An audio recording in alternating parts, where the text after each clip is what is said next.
ওখানে কেন হামলা হয়েছে, তার উপর কোন মানে প্রসেসে হামলা হয়েছে, আমি আসলে কিছুই জানি না। আমি যতটুকু জেনেছি আপনাদের এই সামাজিক মানে গণমাধ্যমের মাধ্যমে জেনেছি।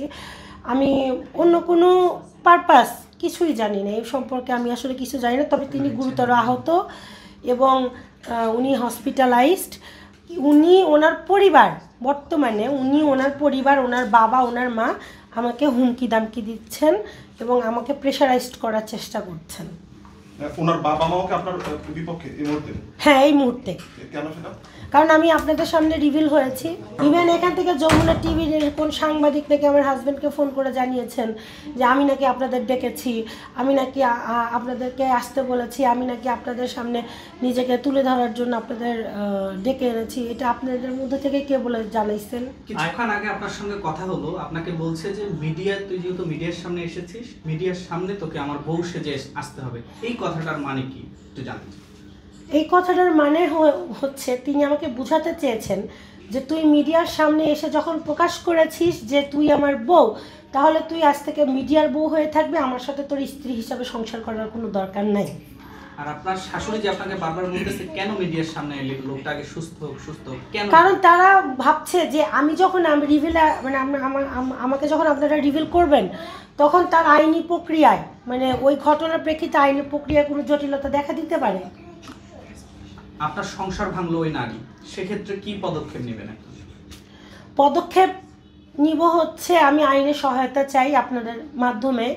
আমি চাই মানে আইনি প্রক্রিয়া যেন একটা সুষ্ঠু বিচার হয়, এটাই। বাচ্চাদের ভবিষ্যৎ কি হবে?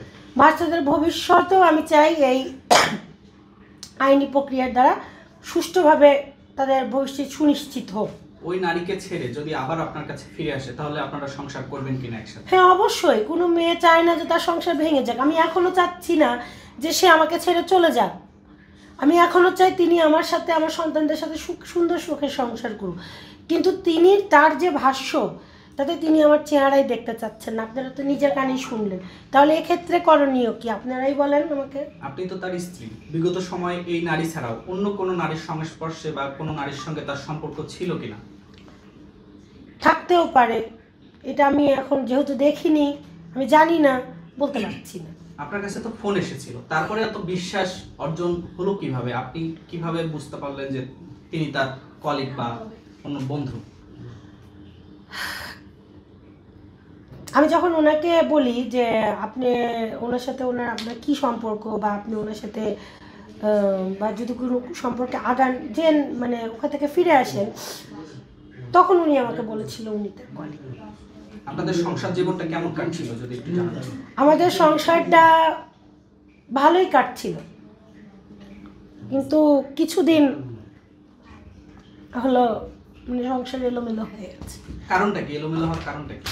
এলোমেলো হয়ে গেল কারণ যখন তৃতীয় পক্ষ আপনার মধ্যে ইনভলভ হবে, তখন স্বাভাবিকতই আপনার মানে মনের পরিবর্তন আসবে। মানে শাসাচ্ছেন আমি যেন এই বাসা থেকে আপসে বের হয়ে যাই, কিন্তু আমার সেরকম অ্যাবিলিটি নাই। আমি দুটো সন্তান নিয়ে কোথায় যাব?